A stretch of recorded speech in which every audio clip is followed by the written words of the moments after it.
앨리스라는 소녀는 아무것도 하지 않고 하루 종일 걷는 것에 지쳤습니다. 더위가 그녀를 졸리게 만들었다. 갑자기 그녀는 어딘가 서두르고 있는 흰 토끼를 발견했다. 소녀는 자신에게 말을 걸고 시계를 계속 바라보는 것이 이상해 보였습니다. 호기심으로 타오르는 앨리스는 토끼를 쫓아갔고 주저없이 그 구멍으로 뛰어들었습니다. 내부에는 깊은 우물이 있었고 그 벽에는 책잔이 늘어서 있었습니다. 앨리스는 매우 천천히 넘어져 모든 것을 제대로 볼 수 있었습니다. 우물 바닥에서 소녀는 다리가 3개인 유리 테이블을 발견했습니다. 그 위에 작은 황금 열쇠와 일종의 병이 놓여 있습니다. 앨리스는 열쇠로 문을 열려고 했지만 너무 작았습니다. 주위를 둘러보면서 그녀는 작은 문을 보았다. 그것을 열고 웅장한 정원에서 신을 발견하기 위해 앨리스는 테이블에서 병을 마셔야 했습니다. 몇 모금을 한 후 크기가 줄어들기 시작했습니다. 소녀는 너무 빨리 줄어들어 테이블에서 열쇠를 가져갈 시간이 없었습니다. 그런 다음 그녀는 바닥에서 마술 파이를 보았습니다. 앨리스는 한 입 먹자마자 빠르게 위쪽으로 성장하기 시작했습니다. 소녀는 너무 자랐기 때문에 다시는 소중한 문을 통과할 수 없었다. 앨리스는 너무 많이 울기 시작하여 그녀 근처에 거대한 웅덩이가 형성되었습니다. 그 순간 그녀는 흰 토끼를 발견했습니다. 소녀는 그에게 전화를 했지만 서둘러 장갑과 부채를 떨어뜨렸습니다. 앨리스는 그들을 집어들고 그녀가 어떻게 줄어들기 시작했는지 보았습니다. 그 이유는 마술펜이었다. 앨리스는 자신의 눈물 웅덩이에 빠졌습니다. 그녀가 해변에 던져졌을 때 소녀는 다시 토끼를 발견했습니다. 그는 앨리스를 하녀와 혼동하고 즉시 새 장갑과 펜을 사러 집에 가라고 명령했습니다. 소녀는 명령을 수행하기 위해 달렸다. 토끼의 집에서 그녀는 호기심을 참지 못하고 병에 담긴 액체를 마셨다. 이로 인해 앨리스는 엄청난 비율로 성장하여 집 전체를 빠르게 채웠습니다. 그녀는 파이 덕분에 수축할 수 있었습니다. 이전 치수를 되찾은 소녀는 달아났습니다. 곧 그녀는 커다란 파란 애벌레가 앉아있는 거대한 버섯을 보았습니다. 앨리스는 키의 지속적인 변화에 대해 그녀에게 불평했습니다. 애벌레는 소녀에게 버섯 한 조각을 먹으라고 조언했습니다. 앨리스는 조금 먹었고 마침내 정상 키로 돌아왔습니다. 그리고 그녀는 계속되었습니다. 갑자기 앨리스는 집을 보았습니다. 안으로 들어가서 소녀는 부엌에 있었고 그녀는 그녀의 팔에 오는 아기를 안고 공작 부인을 보았다. 거대한 고양이가 바닥에 앉아 귀에서 귀까지 웃고 있었다. 공작 부인은 앨리스에게 채셔 고양이이기 때문에 웃고 있다고 설명했습니다. 갑자기 고양이가 사라지고 아기는 눈물을 흘렸습니다. 공작 부인은 아이를 앨리스에게 주었고 그녀는 여왕에게 갔다. 소녀는 자신이 아이가 아니라 진짜 작은 돼지를 안고 있다는 사실에 놀랐습니다. 고양이가 다시 나타났을 때 그는 앨리스에게 3월 토끼를 찾아보라고 조언했습니다. 그리고 그는 사라졌고 그의 미소만이 공중에 남아 있었습니다. 소녀는 길을 찾다. 곧 그녀는 3월 토끼의 집을 보았습니다. 앨리스는 티파티 시작 시간에 맞춰 왔습니다. 테이블은 거대했지만 3월 토끼, 매드해터, 마우스 소냐만이 그 위에 앉아 있었습니다. 그들은 아무도 테이블에 앉게 하지 않고 방이 없다고 말했습니다. 앨리스는 타임을 죽인 것에 대한 처벌로 끊임없이 차를 마셔야 한다는 것을 알게 되었습니다. 토끼와 모자는 가능한 모든 방법으로 소녀를 조롱하고 조롱했습니다. 그런 물의 함을 참을 수 없는 그녀는 조용히 일어나서 떠났다. 곧 앨리스는 멋진 정원에서 자신을 발견했습니다. 그녀는 카드 놀이처럼 보이는 정원사를 발견했습니다. 그들은 흰 장미를 빨갛게 물들였습니다. 소녀는 이것에 매우 놀랐습니다. 그녀는 그들의 여왕이 빨간 장미를 사랑하고 흰색 장미만 자랐다는 것을 알게 되었습니다. 여왕은 사소한 일로 하인을 처형했습니다. 정원사들은 그녀가 지금 쿠키를 훔친 하인을 판단하고 있다고 말했다. 앨리스는 관심이 많았고 법정에 갔습니다. 그곳에서 그녀는 마어치 헤어와 매드해터가 증언하는 것을 보았습니다. 그들이 끝났을 때 여왕은 갑자기 앨리스를 불러서 질문했습니다. 소녀는 아무것도 모른다고 대답하고 하인을 석방하라고 명령했습니다. 여왕은 화가 나서 소녀를 붙잡으라고 명령했습니다. 그 순간 앨리스는 다시 성장하기 시작했다고 느꼈습니다. 그 소녀는 이것이 단지 카드라는 것을 깨달았고 그녀는 그들을 두려워하지 않았습니다. 그 순간 마법이 사라졌습니다. 앨리스는 흰 토끼를 처음 본 곳과 같은 공간에서 일어났습니다. 주변에 익숙한 풍경이 있었고 익숙한 소리가 들렸습니다. 그래서 그것은 단지 꿈이었습니다. 앨리스를 생각했습니다.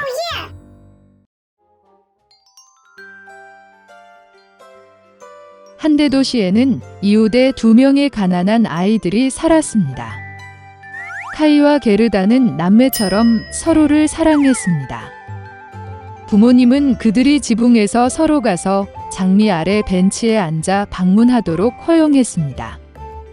따뜻한 계절에는 이곳에서 다양한 게임을 발명했고, 겨울에는 따뜻한 난로 옆에 앉아 할머니가 자주 하시는 놀라운 이야기를 듣는 것을 좋아했습니다. 한 번은 아이들이 그림책을 보고 있을 때 카이는 눈과 마음을 찌르는 것을 느꼈습니다. 이것은 강력한 여인인 눈의 여왕의 거울 파편이었습니다. 그 이후로 소년의 행동은 극적으로 변했습니다. 그는 화를 내고 무례하고 잔인해졌습니다. 어느 날 카이는 터보건에 갔지만 돌아오지 않았습니다.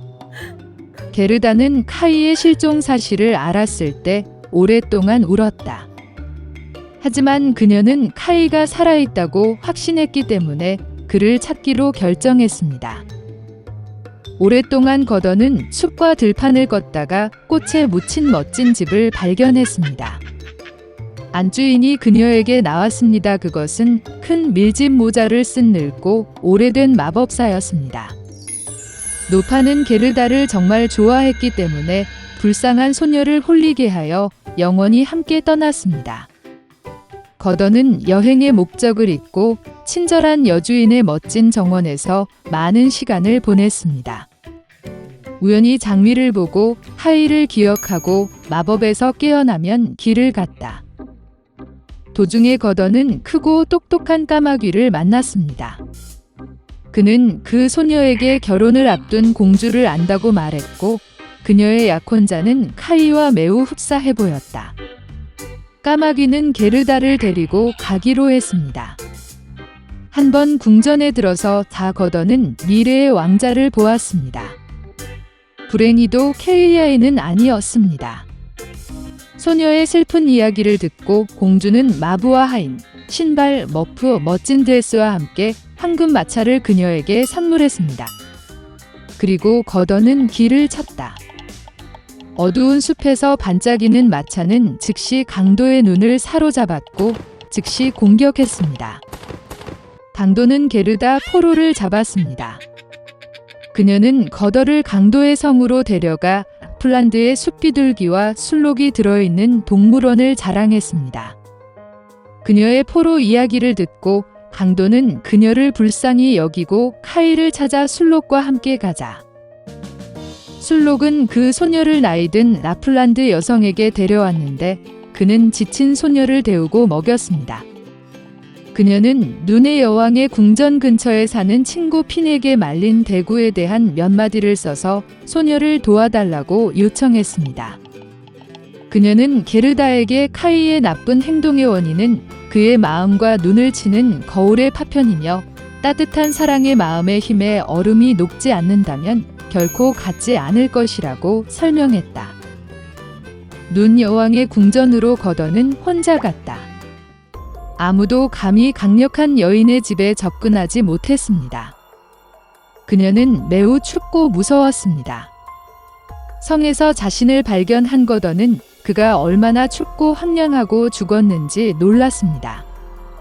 곧 그녀는 완전히 파랗게 변하고 추위에 거의 검게 변한 카이를 발견했습니다. 소녀는 구석에 앉아 빙원에서 영원이라는 단어를 배치하려고 했습니다. 이 경우 그는 전 세계와 눈의 여왕의 선물로 새 스케이트 한 쌍을 받았을 것이기 때문입니다. 게르다는 카이에게 달려가 그를 꽉 안고 울었다. 그녀는 뜨거운 눈물로 소년의 마음에 박힌 가시를 녹였다. 집어든 카이도 울기 시작했고 두 번째 조각이 눈물과 함께 그의 눈에서 흘러나왔다. 그들은 서로 만나서 얼마나 기뻤습니까? 그러나 기뻐할 시간이 없었습니다. 눈의 여왕이 돌아오기 전에 그들은 얼음 궁전에서 나와야 했습니다. 카이와 게르다는 마침내 눈의 여왕의 왕국에서 나왔을 때 그들은 서둘러 집으로 돌아갔다. 돌아오는 길에 그들은 거더의 수색을 도운 모든 친구들을 만났습니다. 집에서 가장 좋아하는 피는 장미가 그들을 기다리고 있었고 일어난 모든 일은 곧 무거운 꿈처럼 잊혀졌습니다.